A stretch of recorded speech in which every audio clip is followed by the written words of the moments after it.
नमस्कार. आता आपण बोलणार आहोत क्लिनिकच्या एका रुग्णांची. आपल्याकडे एक पंचकर्माची ट्रीटमेंट घेतलेली आहे आणि त्याच्यातून त्यांना काय नक्की फायदा मिळणार ते आपल्याला सांगणार आहे. आपली ओळख करून द्या जरा.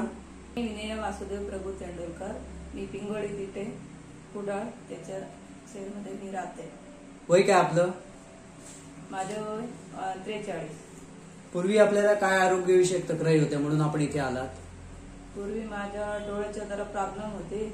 डोळे दुखणं आणि डोळे जळजळ बघणं आणि अंधार येणे, तर असे त्रास होते. डोळ्यातून पाणी येणं म्हणजे सूर्यप्रकाशात गेलं पाणी पण यायचं का? हो.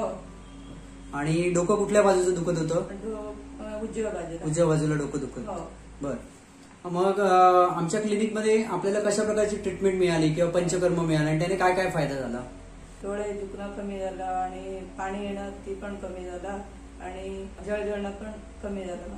बरं. आणि डोळ्याचं अंधारी येणे हा प्रकार कमी झालाय का? हो, कमी झालं. दृष्टीमध्ये थोडीशी सुधारणा वाटते का पूर्वीपेक्षा? हो, पूर्वीपेक्षा जरा सुधारणी वाटते. इथे आपणावर कुठल्या प्रकारचं पंचकर्म केलं गेलं? नेत्रप्रस्थी पंचकर्म केलं. त्याने आपल्याला बराचसा फायदा मिळाला. हो. आता आमच्या क्लिनिकचे नाव या ट्रीटमेंटसाठी किंवा इतर आरोग्यविषयक ट्रीटमेंटसाठी आपण इतरांना सुचवाल का? हो, नक्की आवडेल. धन्यवाद.